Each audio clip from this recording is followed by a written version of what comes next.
हमारे ऋषि मुनियों का कहना है कि आप चाहें तो हवा में तैर सकते हैं, पानी पर चल सकते हैं, पूरी दुनिया जीत सकते हैं, लेकिन अपने मन की चाल समझना इन सब कामों से कठिन काम होता है।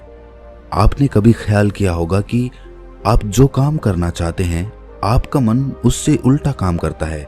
उदाहरण के लिए, अगर आप सिगरेट पीना छोड़ना चाहते हैं, आप खुद से दृढ़ निश्चय भी लेते हैं, लेकिन कुछ ही समय बाद आपका मन आपको खींचकर वापस उसी सिगरेट के पास लाकर खड़ा कर देता है।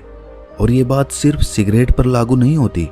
हमारे जीवन में, हम सब के जीवन में बहुत सारे ऐसे काम होते हैं, ऐसी आदतें होती हैं जिन्हें हम छोड़ना चाहते हैं, लेकिन हम चाहकर भी उन आदतों को छोड़ नहीं पाते हैं। लेकिन अगर हम प्रयास करके अपने मन के दृष्टा बन जाते हैं, उसके साक्षी बन जाते हैं, तो हम अपने मन की चाल को पकड़ सकते हैं। और अगर एक बार हमें अपने मन की चाल पकड़ में आ जाए तो फिर हम कोई भी आदत छोड़ सकते हैं, या फिर इसके उलट कोई भी आदत अपना सकते हैं, जैसे कि ब्रह्म मुहूर्त में उठने की, या फिर कोई भी ऐसा काम जिसे करने में हमें आलस्य आता है, क्योंकि हमारी आदतों के पीछे मूलभूत बिंदु हमारा मन ही होता है और हम उसे ही नज़रअंदाज करके चलते रहते हैं और बाद में पछताने के सिवाय हमारे पास कोई चारा नहीं बचता। आज की जो बोध कहानी मैं आपको सुनाने जा रहा हूँ, उसमें आपको कुछ ऐसे तरीके पता चलेंगे जिससे कि आप अपने मन की चाल को भली भांति पकड़ सकते हैं, उसको जान सकते हैं, उसका निरीक्षण कर सकते हैं और उसके बाद अपनी आदतों में बदलाव कर सकते हैं। एक बार एक वाचाल शिष्य एक गुरु के आश्रम में शिक्षा ग्रहण करने के लिए आया हुआ था। वो शिष्य अपने गुरु की बात कम सुनता था, लेकिन अपनी बात बताने में वो बहुत उत्सुक रहता था। एक दिन गुरु ध्यान पर चर्चा कर रहे थे। ध्यान किस प्रकार किया जाता है और ध्यान का क्या महत्व होता है, इसी पर चर्चा चल रही थी। आश्रम के सभी शिष्य मौन होकर अपने गुरु की बातों को सुन रहे थे। गुरु उनको समझा रहे थे कि आप किसी भी प्रकार का ध्यान करते हो, लेकिन ध्यान की गहराइयों में जाने के लिए आपको अपने मन के अंदर प्रेम जागृत करना होगा। ध्यान करते समय आपको निरंतर अपने मन का निरीक्षण करना होगा कि आपके मन के अंदर किस प्रकार के विचार आते हैं। गुरु अपनी बात पूरी कर पाते इससे पहले ही वो वाचाल शिष्य बीच में ही बोल पड़ा। उसने कहा, गुरुजी, मैं बहुत दिनों से अपने मन का निरीक्षण कर रहा हूँ। मैं हर आने जाने वाले विचार को बड़ी गहराई से देखता हूँ, समझता हूँ, लेकिन उसके बावजूद मेरे मन की आदतों में कुछ बदलाव नहीं आ रहा है। मैं अक्सर सुबह देरी से उठता हूँ और रोज रात को मैं यही सोचकर सोता हूँ कि मैं सुबह जल्दी उठूंगा, जल्दी उठकर ध्यान करूंगा, अपने मन का निरीक्षण करूंगा, लेकिन मैं ये कर नहीं पाता हूँ। मैंने अपने साथी शिष्यों से भी इस बारे में चर्चा की, लेकिन उनके पास भी इसका कोई जवाब नहीं है। इस आश्रम में कोई एक दूसरे से बात ही नहीं करना चाहता। सब लोग चुपचाप रहते हैं, कोई चर्चा नहीं होती। ऐसे हम अपने मन को कैसे समझ पाएंगे, उसका निरीक्षण कैसे कर पाएंगे? जब तक हम अपने मन के विचारों का, अपने मन की आदतों का एक दूसरे के सामने जिक्र नहीं करेंगे, उसकी चर्चा नहीं करेंगे, उस पर बहस नहीं करेंगे, तब तक हम चुप रहकर अपने मन को कैसे समझ पाएंगे? कृपया करके इन सभी शिष्यों को समझाने की कृपा करें कि कम से कम एक दूसरे से अपने मन की बात साझा तो करें। उनके मन में क्या विचार चलते हैं, ध्यान में उनके अंदर क्या बदलाव आता है, वो क्या महसूस करते हैं ध्यान करते वक्त। कम से कम आश्रम में इन बातों की तो चर्चा होनी चाहिए। गुरु ने उस वाचाल शिष्य से पूछा कि तुम दूसरों के मन की बात क्यों जानना चाहते हो? उससे तुम्हारा क्या फायदा होगा? क्या तुम्हें आत्मनिरीक्षण करने के लिए दूसरे के मन के विचार जानना जरूरी है? उनके मन में क्या चलता है, इससे तुम्हारा क्या फायदा होगा? क्या तुम मुझे इस बात का उत्तर दे सकते हो? वाचाल शिष्य ने अपने गुरु से इस प्रकार के उत्तर की अपेक्षा नहीं की थी। उसने सोचा कि बात तो गुरुजी ठीक कह रहे हैं, इससे मेरा क्या फायदा होगा? अगर मैं दूसरे के मन की बात जान भी लूंगा या फिर दूसरों के सामने अपने मन की बात बता भी दूंगा, तो उससे मेरा क्या फायदा होगा? क्या मैं अपने मन को समझ पाऊंगा? वो वाचाल शिष्य अपने ही द्वारा किए गए प्रश्न में उलझ चुका था। उसके पास इसका कोई उत्तर नहीं था, लेकिन फिर भी उसने दूसरे शिष्यों के सामने अपनी बात को ऊंचा दिखाने के लिए गुरुजी से कहा कि गुरुजी, अगर हमें ये पता चल जाएगा कि दूसरे के मन में क्या विचार चलते हैं और उन विचारों का वो ध्यान में जाकर किस प्रकार निरीक्षण करते हैं, तो इससे तो हमें भी ध्यान लगाने में आसानी रहेगी। हम भी अपने ध्यान में उसी प्रकार अपने विचारों का निरीक्षण कर पाएंगे, अपने मन को समझ पाएंगे।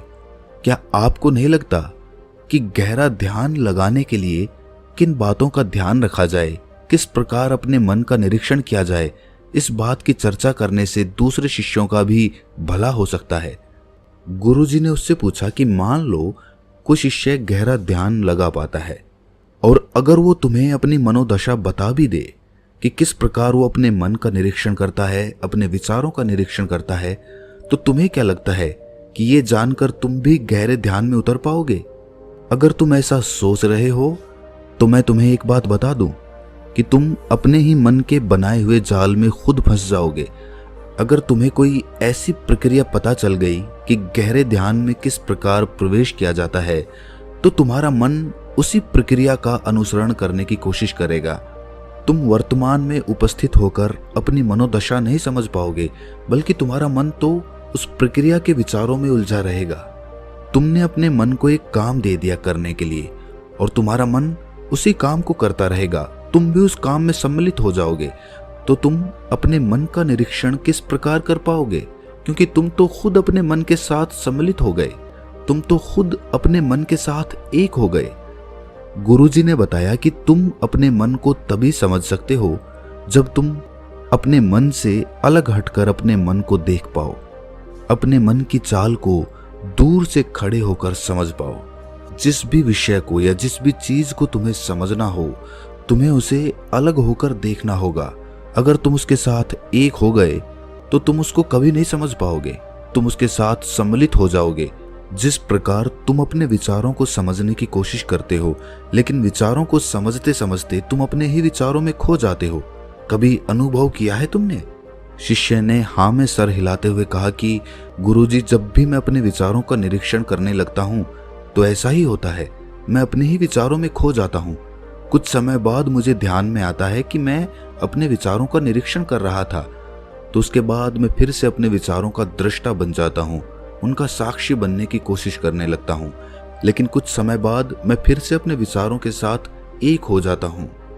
गुरुजी ने सभी शिष्यों को समझाते हुए कहा कि जिस प्रकार एक गुस्से से भरा हुआ आदमी कभी भी अपने गुस्से का निरीक्षण नहीं कर पाता, क्योंकि वो खुद अपने गुस्से के साथ एक हो जाता है, वो अपने गुस्से को ही अपना अस्तित्व मान लेता है और इसीलिए वो ये कभी नहीं देख पाता कि ये गुस्सा उसके मन को किस प्रकार प्रभावित कर रहा है, किस प्रकार ये गुस्सा उसके मन को दुखी कर जाएगा। वो कभी नहीं देख पाएगा, क्योंकि उसके पास वो कला नहीं है कि वो अपने गुस्से को अपने से अलग करके देख पाए। इसी चीज के लिए सारे अभ्यास बने हुए हैं, ताकि तुम सिर्फ एक दृष्टा, एक साक्षी बनकर सभी चीजों को उसके परिपूर्ण, उसके असली स्वरूप में देख पाओ। और जब तुम सभी चीजों का, सभी विचारों का असली स्वरूप देख लेते हो, तब तुम्हें उसकी अनित्यता पता चलती है। तब तुम्हें पता चलता है कि ये सब आने जाने वाली चीजें हैं, लेकिन चेतना, कॉन्शियसनेस, वो हमेशा इंसान के साथ रहती है। वो दृष्टा, वो साक्षी जो उसको देख रहा है, वो हमेशा जीवित रहता है, वो कभी नहीं मरता, वो नित्य है। और वही चेतना होती है। चेतना किसी भी चीज से कभी भी बंधी हुई नहीं होती। चेतना तुम्हारा होश है। दूसरी चीजों को उनके स्वरूप में देख पाने की कला तुम्हें तुम्हारी चेतना से ही मिलती है। जितनी प्रगाढ़ तुम्हारी चेतना होगी, उतने ही अच्छे तरीके से तुम चीजों से अलग हटकर उनको देख पाने में सक्षम हो पाओगे। इसलिए अपनी चेतना को ऊपर उठाने का काम करो, ताकि तुम अपनी चेतना से किसी भी चीज का असली स्वरूप देखने में सक्षम हो पाओ। शिष्य ने पूछा कि गुरुदेव, आपकी बातें कुछ कुछ तो समझ में आ रही हैं, लेकिन एक बात समझ में नहीं आई कि अपनी चेतना को ऊपर उठाने के लिए, अपने आप को ज्यादा होश में रखने के लिए हमें क्या करना होगा। इस पर चर्चा करते हुए गुरु ने बताया कि तुम मौन होकर, चुप होकर सिर्फ अपने विचारों को, अपने मन की प्रक्रियाओं को, अपने अनुभवों को देखना शुरू करो। तुम्हारे अनुभव आते हैं, तुम्हारे अनुभव चले जाते हैं, वो अनित्य है। वो हमेशा हमारे साथ नहीं रहने वाले, लेकिन हमारा मन उन्हीं अनुभवों को पकड़ने की कोशिश करता रहता है। जब तुम्हें कोई अच्छा अनुभव होता है तो तुम्हारा मन चाहता है कि तुम्हें बार बार वही अनुभव हो, और उसी अनुभव को लेने के चक्कर में तुम्हारा मन तुम्हें फंसाता चला जाता है। तुम्हारी चेतना तुम्हारे मन के अधीन हो जाती है। वही होता है एक सिगरेट पीने वाले के साथ, वही होता है एक शराब पीने वाले के साथ, और वही होता है हर बुरी आदत अपनाने वाले के साथ, कि उसकी चेतना उसके मन की गुलाम हो जाती है। अगर तुम अपनी चेतना को अपने मन से आजाद करना चाहते हो तो सबसे पहले मौन रहना सीखो, चुप रहना सीखो। तुम्हारे ज्यादा बोलने की आदत, दूसरों से उनके अनुभव सुनने की आदत तुम्हारे मन को और ज्यादा भर देगी। लेकिन अपनी चेतना को आजाद करने के लिए तुम्हें अपने मन को खाली करना सीखना होगा। जब तुम अपने मन को खाली करोगे तब तुम्हें अपनी चेतना का असली स्वरूप दिखाई देगा। तब तुम्हें पता चलेगा कि मौन रहकर, चुप रहकर अपनी चेतना को कैसे ऊपर उठाया जाए, कैसे हमेशा चैतन्य रहा जाए।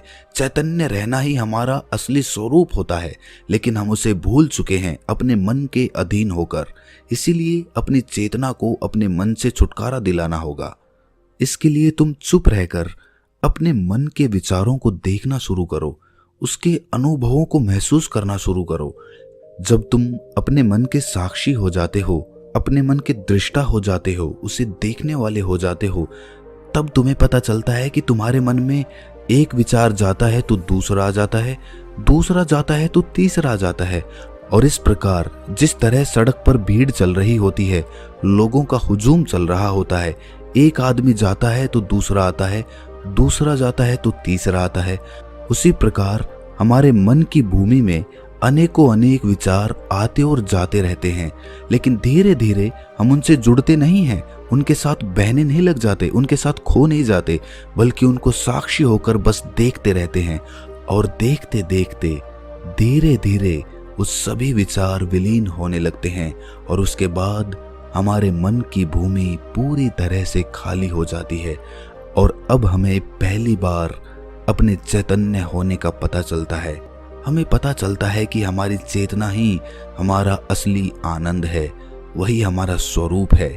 और उसके लिए अपने मन की भूमि से खरपतवार हटानी जरूरी होती है। उसके लिए मेहनत नहीं करनी, बस उन विचारों को देखते रहना है। एक विचार जाता है तो दूसरा आता है, दूसरा जाता है तो तीसरा आता है। बस देखते रहो, देखते रहो, साक्षी बने रहो, दृष्टा बने रहो, और देखते देखते वो विचार विलीन हो जाते हैं। लेकिन इसके लिए तुम्हें चुप रहकर अभ्यास करना होगा। चुप रहकर अपने विचारों का आत्मनिरीक्षण करना होगा, अपने मन की भावनाओं को समझना होगा। कब तुम्हें गुस्सा आता है, कब तुम्हें खुशी होती है, उसे अलग खड़े होकर देखना होगा। जब भी हमें गुस्सा आता है या खुशी होती है या किसी से घृणा होती है तो हम तत्क्षण उत्तेजित हो जाते हैं, और उत्तेजना की वजह से ही हम उन भावनाओं को अलग होकर देख नहीं पाते हैं। लेकिन अगर हम उत्तेजित ना हों, शांत रहें, शिथिल रहें, तो हम अपने मन की भावनाओं को समझ सकते हैं, उनको जान सकते हैं। और जब हम अपने मन की भावनाओं को जानने लगते हैं तब हमें पता चलता है कि कोई भी भाव हमेशा नहीं रहता। एक भाव जाता है तो दूसरा चला आता है। खुशी हमेशा नहीं रहती, दुख हमेशा नहीं रहता, गुस्सा हमेशा नहीं आता, घृणा हमेशा नहीं होती। जब इन बातों को हम समझने लगते हैं तो ये सारे भाव हमारे अंदर से विलीन होने लगते हैं, और सिर्फ एक प्रेम, एक आनंद हमारे अंदर बच जाता है। उसे ही हम परमानंद कहते हैं, और वही हमारा असली स्वरूप होता है। इसीलिए अपने मन की चाल में तुम खुद मत फंस जाना। अपने मन की चाल को दूर खड़े होकर बस देखते रहना, और देखते देखते वो चाल, तुम्हारा मन पूरी तरह से विलीन हो जाएगा। और जब कोई मन नहीं बचेगा तभी हम हर चीज में अपना मन लगा सकते हैं, हर काम को पूरे ध्यान पूर्वक कर सकते हैं। असल में मन का विलीन होना ही ध्यान में प्रवेश होता है। जब तक हमारा मन हावी होता है तब तक हम ध्यान में प्रवेश नहीं कर पाते, क्योंकि हमारा मन करेगा तब हम ध्यान करेंगे, और जब हमारा मन नहीं करेगा तब हम ध्यान नहीं करेंगे। और ऐसा हर काम में लागू होता है।